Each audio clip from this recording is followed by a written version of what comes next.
Brother, there's a moment in every connection with a woman that most men never notice. It's not when she laughs at your jokes or when she opens up about her past. It's when her energy quietly starts to orbit around yours. When she's no longer looking at you, she's feeling you. That's the moment she's emotionally hooked. Not because of what you said, but because of what she felt when you said nothing at all. At first, every woman gives attention freely. She notices your presence, your calmness, maybe the way you carry yourself differently from most men. But attention is cheap. It fades fast. The real game begins when that attention transforms into curiosity, when she stops seeing you and starts wondering about you. Curiosity is the first spark of emotional investment. It's not loud. It's subtle. She won't say it, but you'll feel it in the way she starts asking questions that have nothing to do with facts. She doesn't care about where you work or what car you drive. She wants to understand what makes you think the way you do. She listens differently now. She studies your pauses, your silences, the tone of your "I don't care." She's trying to read your energy, not your words. That's the shift most men never recognize. Because instead of holding that mystery, they rush to fill the silence. They explain themselves. They overtalk. They give away the unknown, and with it, their power. But a grounded man understands that curiosity grows in uncertainty. The less she can fully read you, the deeper she sinks into that emotional pull. You see, curiosity is a mental loop. It keeps her brain running on thoughts of you long after you've left the room. She replays conversations. She analyzes your texts. She asks herself, what did he mean by that? That mental replay is emotional investment in disguise. Every unanswered question makes her feel something, and that feeling becomes the beginning of attachment. When she can't predict you, she starts to crave understanding. When she can't label you, she starts to feel drawn. And when you can stay composed through all of that, not acting cold, just centered, you create an emotional gravity that pulls her in deeper. You're no longer competing for attention. You've become the focus of her curiosity. That's why mystery isn't manipulation, it's masculine composure. It's the art of not giving all of yourself at once. It's showing depth without performance, calm without arrogance. Because every woman wants to feel safe, but she also wants to feel intrigued. And when you can give her both, safety through stillness, mystery through self-control, her emotions have nowhere else to go but toward you. So, brother, remember this. Attention is surface-level attraction, but curiosity is emotional momentum. Anyone can get her attention for a night. It takes depth to stay on her mind for days. Don't chase validation. Create intrigue. Stay grounded, stay unreadable, stay calm. Because the less you try to prove yourself, the more she'll try to understand you, and that's when she's already halfway yours. You'll know she's moving past curiosity when comparisons start showing up. Quiet, almost accidental, but heavy with meaning. At first it's a throwaway line, "You're different from other guys," or a teasing, "You must have options." It sounds casual, even flattering. But underneath that casualness is a mental measurement. She's comparing you to every other man she knows, and that comparison is the seed of attachment. Comparison is dangerous because it changes your role in her head. You stop being one face in the crowd and become the standard. Instead of wondering if she likes you, she begins to measure others against you. She notices when someone else lacks the steadiness you show. She sees when another guy talks more and acts less. Those small contrasts matter because humans evaluate by difference. When you stand out, you become a reference point, the yardstick against which her future choices are judged. Here's the thing most men miss. Comparison is not a rational activity. It's emotional bookkeeping. She's cataloging moments, reactions, and moods and filing them under your name. She remembers how you stayed quiet at the right time, how you didn't chase validation, or how you calmly handled something that would make most men panic. Those memory tags add up. They form a narrative where you are the one who behaved differently, better. And stories shape attraction more than single actions ever do. When she places you on that internal pedestal, attachment follows naturally. Because once you're the measure, she starts to prefer you automatically. She's wired to favor what brought her clarity, safety, or intensity before. The more she mentally compares, the more she rehearses keeping you in scenarios that matter. Who would she call when she's upset? Who would she tell about a small victory? Who would she defend if someone criticized her choice? Your name starts appearing in those imagined scenes. Most men freak out at this point. They hear a compliment and interpret it as ownership, so they rush to secure it. They call more, explain themselves, promise more. But that behavior shrinks you back to the competitive field. It tells her you need her approval, and that undermines the very standard she's starting to place you on. Instead, maintain composure. Let the comparison do the work. When she's measuring, don't compete. Be consistent, not needy. If you've earned the benchmark, consistency seals it. Show the same calm in decisions, the same groundedness in absence, the same quiet confidence in presence. Let her see you behave the way she mentally prefers. That repetition cements the attachment.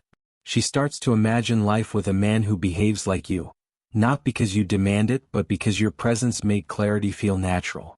So when she compares, don't panic. Understand it as progression. Stand steady. Hold your rhythm. You becoming the standard is the ultimate form of influence, quiet, deep, and lasting. Don't chase the narrative, allow her to arrive. When she chooses you, it's because she measured, preferred, and ultimately decided on depth. Brother. You'll feel it before you hear it. Her voice changes in a way that shortcuts logic and lands directly on your chest. It softens, it slows, it tightens, and in that small collapse of tone there's a confession she can't say out loud. This shift in cadence is a quiet reveal of tension and longing, a bodily response that predates language. Most men miss it because they're waiting for words. They want proof. But feelings show up in tone first. When her voice drops, listen with your body. Don't fill the space. Men who panic try to fix the sound. They reassure, explain, or joke to patch the discomfort. That's the instinct to soothe the system you think you broke. The grounded man recognizes that the change is not a problem to solve but a state to hold. Your steady presence teaches her nervous system that calm is possible. That association, calm equals safety, is how attraction matures into trust. You'll notice other small signals tied to tone. She lingers after a goodbye, her "see you" floats as if she doesn't want the line to end. Her messages arrive later, but each word carries weight. She deletes drafts. She rereads texts. These are not indecisions, they're the mind trying to catch up with the body. When emotion rises, language becomes ceremonial. She chooses words carefully because she's calibrating how much to expose. The biggest mistake is to interpret softness as weakness. It isn't. A softer voice when she's with you means she's letting the edge down to make space for connection. It reveals that you're allowed inside the part of her that usually stays guarded. If you react with defensiveness or need, you'll teach her to retract. If you stay calm, you'll teach her to stay. This is behavioral conditioning built on presence, not manipulation. Your restraint becomes the template for her comfort. Watch how she modifies humor too. The teasing grows smaller, laughter gets delayed, and sarcasm becomes affectionate instead of sharp. That change signals that play is moving under emotion. She's testing boundaries, seeing if she can be vulnerable and still be safe with you. When you meet that with casual steadiness rather than dramatic reassurance, you pass the test. Stability wins where intensity fails. Silence becomes a tool you wield without theatrics. Don't make silence dramatic, make it neutral. Let the quiet be ordinary. Ordinary stillness is the strongest signal of confidence because it means you're not dependent on reaction. When you can sit in the same room and allow her mood to oscillate without trying to fix it, she begins to transfer emotional regulation to you. She trusts that your calm is constant. Finally, remember that tone is contagious. The steadier your breath, the steadier her voice becomes. Your internal weather changes her external barometer. That's why emotional leadership is quiet and cellular. It doesn't shout, it settles. When you master the silence and the cadence, you teach her to fall into you because you're the calm she instinctively seeks. Hold your center, she will anchor herself to you now. You don't wait for her to speak. You notice the tiny anticipations, the way she answers before you finish, the half message she sends when she's already imagining your reaction. That's pre-reaction. It's not jealous theatrics or a demand for control. It's a signal that she's already involving your presence in scenarios that haven't happened yet. She's rehearsing outcomes where you matter. That rehearsal is attachment showing up early. When she pre-reacts, she's practicing how to keep you in mind. She imagines your choices and adjusts her behavior to fit them. Maybe you say you'll be busy tomorrow and her texts thin out. Maybe you post a story and she jokes, "Who was there?" That jitter isn't accusation. It's an attempt to find her place within your life. She's probing to see if the space you leave is occupied or available. The danger for most men is mistaking the probe for possession and responding like a predator, defensive, territorial, and frantic. Don't. Instead, stay measured. Let her feel the boundary of your steadiness rather than the walls of your insecurity. Respond with calm clarity, not with frantic proof. When she pre-reacts, a composed reply signals that absence doesn't equal abandonment, and silence doesn't equal indifference. That's the paradox that anchors her. Your indifference to drama becomes the reason she leans in emotionally. Don't feed the mini-dramas with explanations. Explanations are emotional currency. Spending them too freely teaches her that your focus can be bought back with words. She's testing the cost. Make your presence valuable by conserving confirmations. Show up, be reliable, and then withdraw without apology. That pattern forces her to align emotionally instead of demanding your validation. When she has to decide whether to stay in the emotional work, she'll choose the option that required effort and rewarded depth. Recognize the difference between punishment and consistency. If she reacts because she cares, mirror steady boundaries. If she reacts to manipulate, let behavior reveal intent. The calm man watches patterns, not moments. When pre-reactions become habit, they reveal honest investment. When they spike only around certain triggers, they reveal insecurity or testing. Act accordingly. Reward genuine investment with presence.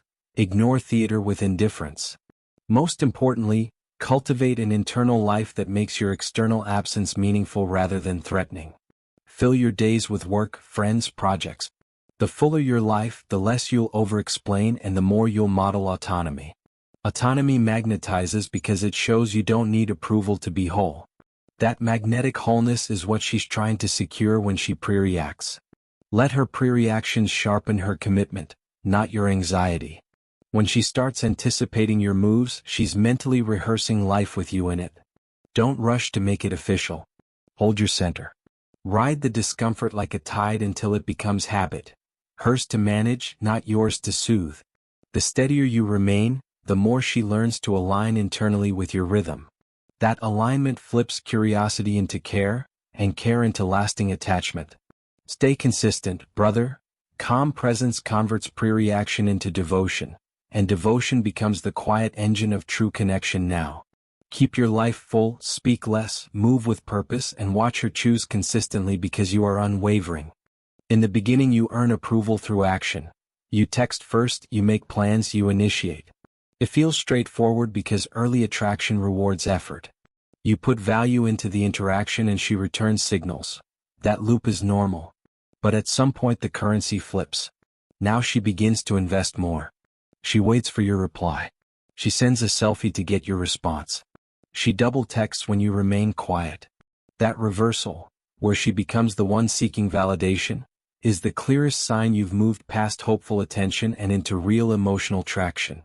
Most men panic at this shift and immediately try to secure it by over-explaining. They write back too quickly, they assure too eagerly, they promise more. That frenzy confuses the new dynamic and reestablishes the old loop where your worth depends on her approval. The smarter move is counterintuitive. Breathe, acknowledge, and don't rush to repair an imagined gap. Make your responses measured. Let your consistent boundaries be the glue of this phase. This flip works because humans value what they work for.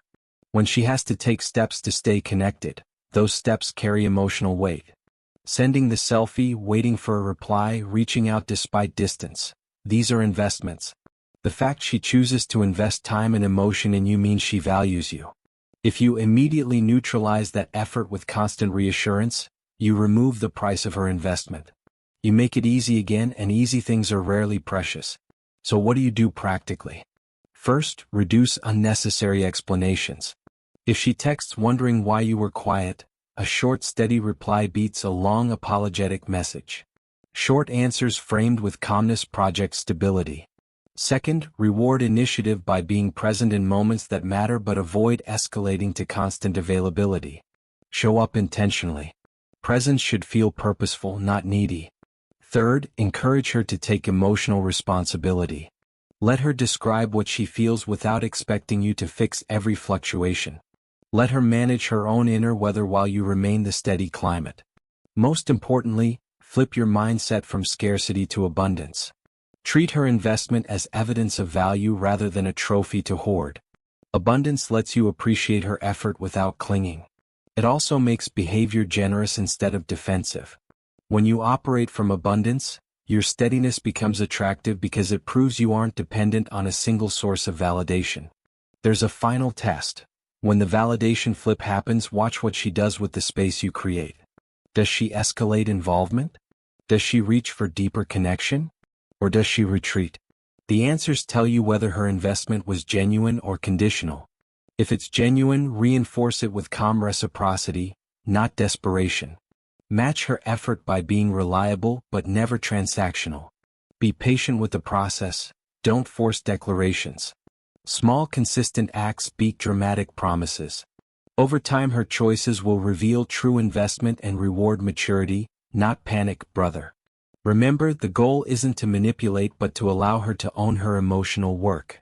When she does that, attachment deepens naturally. Let her earn her place by investing. Let your composure be the environment she wants to remain in. That's how validation reversal turns into real, lasting commitment. It starts small: a hair tie forgotten on your table, a lip balm in your car, a jacket draped over your chair. You might dismiss these as accidents or convenience. They're not. These are physical markers, tiny deposit slips she leaves behind to claim a corner of your world. When a woman wants to belong, she begins to insert herself into your environment without words. That behavior is possession. It's her way of making presence linger where she cannot be. Possession at this level isn't dramatic. It's domestic and meaningful. It shows up in gestures that make your life subtly hers. Favorite snacks appearing in your fridge, a playlist added to your library, a book returned with a note. These things are tests disguised as habit. She's constructing familiarity in your routines so that absence feels less empty and presence feels more inevitable. By stacking small imprints into your daily landscape, she's signaling attachment without forcing a label. When she starts defending you to others, that's the next stage of ownership. She'll explain your quirks, rationalize your distance, or dismiss criticism with an almost maternal ferocity. That defense isn't blind loyalty, it's cognitive alignment. She's internalized your narrative and now protects it because it serves her sense of security. That alignment signals she's mentally moved from observer to stakeholder. She's not just in love with an idea of you, she's invested in the way you navigate the world. Most men misread these signs. They either laugh them off as coincidence or misinterpret them as emotional takeover. Both mistakes are costly. Laughing it off ignores the foundation she builds. Overreacting to it betrays insecurity. The correct response is calibrated consistency. Accept the traces without inflating their meaning. Show gratitude for the small domestic touches but don't perform a ceremony around them. Let them remain ordinary. Ordinary acceptance normalizes her presence and makes those deposits feel safe rather than dramatic. This stage requires you to be reliable, not performative. You don't need to escalate commitment to validate her actions. Instead, match the tempo, be consistently present, keep your boundaries, and maintain the daily rituals that signal stability. When she leaves a trace, acknowledge it casually, a nod, a text that says "nice touch," and then return to your life. That response rewards her effort with gentle reinforcement, not panic or grand gestures. It teaches her that her place in your life is real. Also watch for the way she anchors stories about you into her world. She'll tell friends about the way you showed up, recount small kindnesses, or defend your choices in conversation. Those stories are social ownership. She's staking a claim in her social circle by tying you to identity. When that happens, protect the trust she's placed in you. Don't betray the small confidences. Consistency now secures permanence.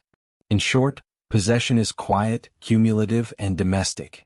It's built from small, repeatable acts that make you part of her life architecture. Your job is to recognize it, respond with composure, and honor it.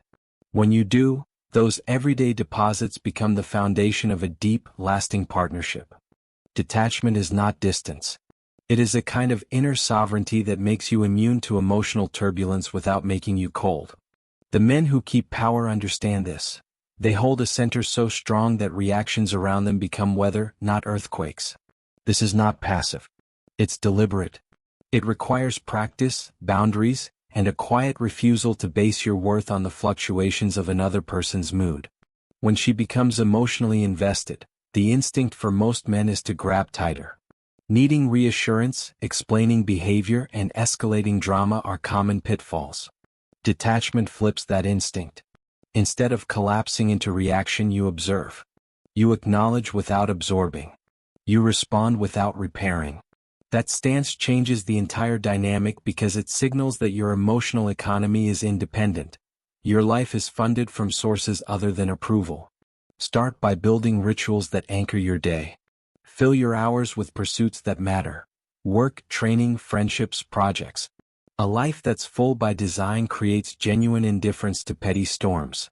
Indifference here is not indifference to her, it's indifference to drama. You care deeply about what is real and meaningful, and you refuse to give bandwidth to noise. The more substance you have, the less you will chase ephemeral validation. Language matters. Speak less, mean more. Keep answers short and firm. When she questions distance, offer clarity but not surrender. When she pushes for more, present boundaries like facts. I work during the day, or I value time with friends, are statements of reality, not excuses. Boundaries are attractive because they reveal a life that doesn't orbit around approval. They invite respect rather than demand it. Hold emotional ownership of your state. If you feel unsettled, name it privately and address it through action. Exercise, talk to a friend, journal. Do not make her your thermostat. Women will react to your internal temperature, and if you outsource regulation to her, you will teach dependency. Manage yourself first. That management translates into leadership without control. When you must withdraw, make it purposeful. Disappearances that are reactive or punitive destroy trust. Withdraw when you are aligning with purpose, not when you are punishing. Let absence be a demonstration of autonomy, not an emotional weapon. The healthiest distances are those that preserve mutual respect and allow both people to grow without neediness. Finally, remember that detachment amplifies value only when paired with integrity. Don't use calmness to excuse cruelty or neglect. Be consistent in your presence, reliable in commitments, and honest in communication. Detachment is the frame, not the content. It makes your reliability feel earned rather than expected. The man who masters detachment moves through relationships with a steady gravity. He does not demand devotion. He creates an environment where devotion becomes the natural consequence of his composure.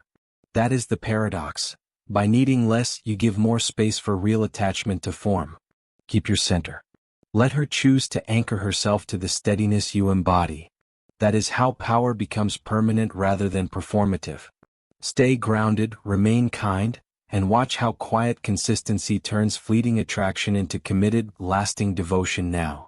If this message hits something deep in you, subscribe, because every week, we break down the psychology of power, silence, and self-worth that turns men into their strongest, calmest version.